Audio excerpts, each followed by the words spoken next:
Hello everyone, welcome to One Creative Twin Mom. Today I'm going to show you the basics of your Cricut Explore Air 2. Before we get started, go ahead and click that subscribe button to stay up to date on my latest videos. Thank you. All right, let's jump right in. So you've unboxed your equipment, we have it sitting in front of us. First thing we're going to do after plugging it in is hit that open button.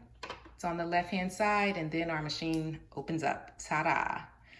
All right, so once it's open, we're looking at the machine, we're feeling a bit intimidated, just joking. Just right up here, you're gonna see your tool cup. So you can keep your tools here if you're using them. Sometimes I keep them there, sometimes I don't. Depends on if I wanna see, clutter or not. But right now I have one tool there. If you don't wanna keep your tools there, there's another great spot to put it, and it is in your toolbox. Right there. So you can keep some of your tools in the toolbox and it works perfectly fine. If you have extra blades, which I don't, but today I will be putting in an order for some, you would keep your extra blades right here in this compartment. All right. So you saw me pull out the pen. The pen is so awesome. Your pen's gonna go in your slot A right here. What you do is you just open it up and you see the light come on. That is so cool. Push it down.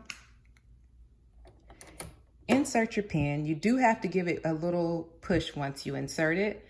And then you'll close, push up, and there you go. And do the same thing to take it out. Remove your pen. All right, close, push up, the light goes off. So you'll always know when it's up or down because the light comes on. And for this slot B, this is where your blade's gonna go. So same thing, open up here, push down, and you can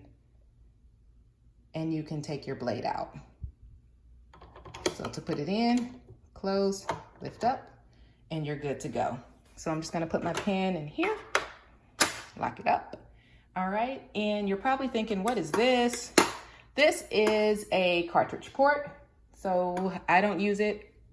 I don't believe a lot of people use it. I think it was something they had on the older machines. So I'm just gonna go ahead and move on from that. And when you look here, these are your mat guidelines. So when you open up your box, it's gonna come with a mat. And when you get that first mat, you're probably thinking, oh my gosh, it's bent.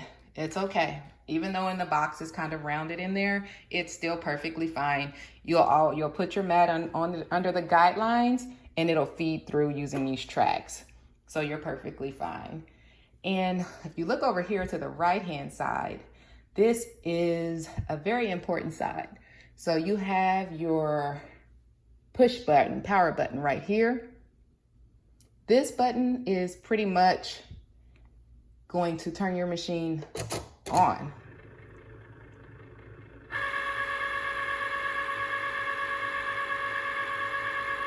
All right, that's how you turn it on. So you go ahead and you just push that, turns it on, and you're ready to go. So here is our smart set dial. So depending on what product you're using, you have your paper, vinyl, iron-on, light cardstock. You always want to make sure you have it on the right setting. A lot of times people keep it on custom. That always populates on your screen for you to choose what material. So it's also a good habit to keep it on custom.